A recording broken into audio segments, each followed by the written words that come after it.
비트코인을 팔아가지고 100원이 생겼어. 그러면은 한 90원은 뭐 다른 데 쓰거나 하고 한 10원 정도 이더리움을 산 거예요. 그래도 이거 무시할 수 없는 데이터죠. 왜냐하면 비트코인과 이더리움의 조금 뭔가 방향성이 엇갈리고 있다는 건 앞으로 머지않은 미래에 이더리움의 강세가 시작될 수 있다는 이런 예상을 가능하게 합니다.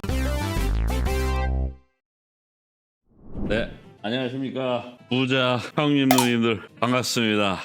자, 보시게 되면은 제가 이걸 확실한 금리 인하입니다 라고 말씀을 드리려면 최소한 8대2 비율이 돼야지 제가 확실합니다 라고 표현을 할 수 있다 이렇게 말씀을 드렸는데 아직도 뭐 한 65대35 수준, 그죠? 아직 뭐 6대4이거나 7대3이거나 그 언저리 근처니까는 아직도 제가 금리 인하가 확실합니다 라고 말씀을 드리기에는 조금은 아직 불확실성이 남아있다. 뭐 이 정도로 표현을 할게요. 그렇다고 금리 인하가 되지 않는다고 해서 금리가 인상되는 건 아니니까 유동성이 오히려 줄어들어 뭐 이런 상황은 안 나오겠죠. 그러니까 너무 두려워하지는 마시고요. 근데 어제부터 조금 엇갈리고 있는 게 있는데 네, 여러분들 지금 보고 계시는 게 우리가 늘 확인하던 비트코인 ETF가 아니고요. 이더리움 ETF입니다. 자, 좀 양상을 보여드릴게요. 비교를 위해서 비트코인 ETF와 이더리움 ETF를 제가 조금 이렇게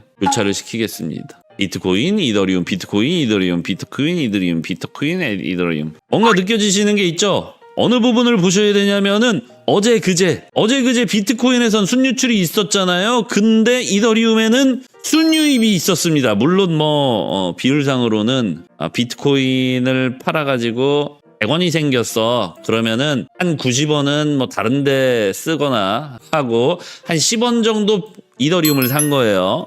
그래도 이거 무시할 수 없는 데이터죠. 왜냐하면 비트코인과 이더리움의 조금 뭔가 방향성이 엇갈리고 있다는 건 앞으로 머지않은 미래에 이더리움의 강세가 시작될 수 있다는 이런 예상을 가능하게 합니다. 뭐 100%다 이렇게 볼 수는 없지만 뭔가 조짐이 막 보여지려고 할 때, 그죠? 그렇잖아. 막 지진이 이미 막 지진이 나고 있어. 이때 지진이 났습니다 알려주는 거 아무 소용이 없죠. 곧 지진이 날 것 같은데 이럴 때 알려줘야 되잖아. 설사 지진이 나지 않더라도, 그죠? 그러니까 이런 그 약간의 변화를 좀 미리 알고 계시는 것, 이런 것 또한 확신 100% 이런 건 없지만 그래도 잠깐만, 현물 ETF에서 비트코인을 팔아서 그중에 일부라도 이더리움을 산다는 건 무슨 의미일까? 앞으로 이더리움의 강세가 점진적으로 시작된다는 의미일까? 이런 식으로 약간 미리 준비하시면 뭐예요? 미리 준비하시면 대박.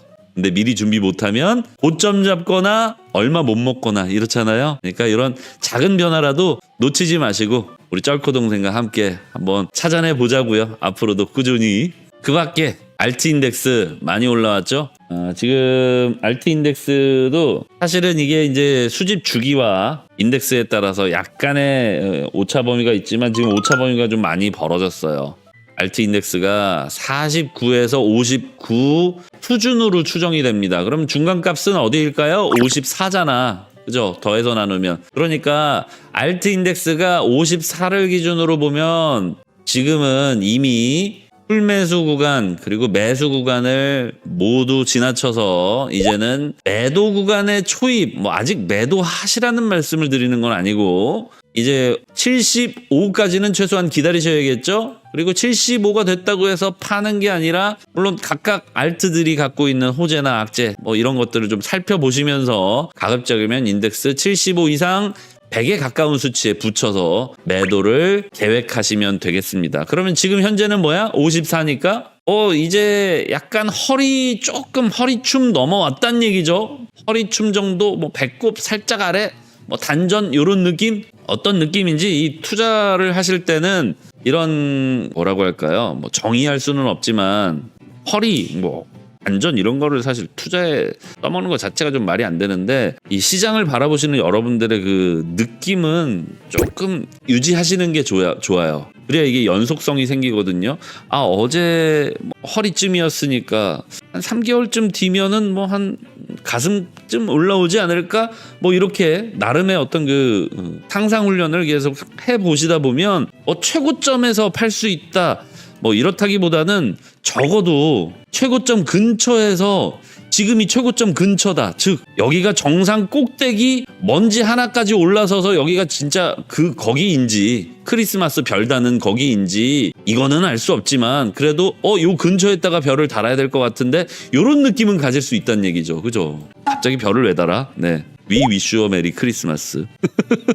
그 밖에 조금 좋지 않은 뉴스들이 나오고 있어요. 벌써 제목만 봐도 뭔가 안 좋지 않습니까? 그죠? 오늘 뉴스 쩔코 동생 오늘 작정한 거야 뭐야? 왜 이딴 뉴스들만 갖고 와? 네. 형님 누님들 저는요 뉴스에서 이렇게 좋지 않은 뉴스들이 나올 때 오히려 안심이 됩니다. 제가 누차 말씀드렸지만 최고점에서는요 기자 선생님들이 이런 뉴스 안 씁니다. 아무도 클릭 안 해요. 이렇게 안 좋은 뉴스들이 좀 나오고 있다는 거는 그래도 아직 희망이 있다. 저는 이렇게 보입니다.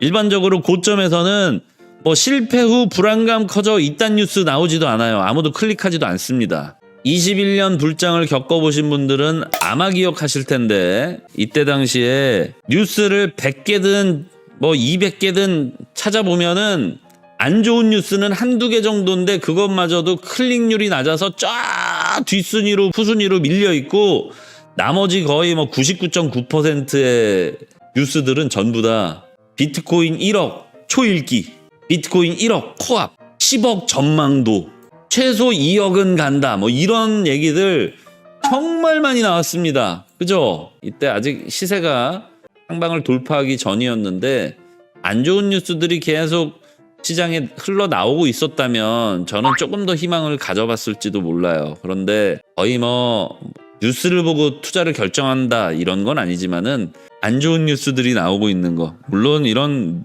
안 좋은 뉴스가 나왔다고 그럼 지금이 고점이 아니다. 단언할 수는 없겠지만 적어도 어느 정도 아직 남아있다라는 느낌은 받아볼 수 있을 겁니다.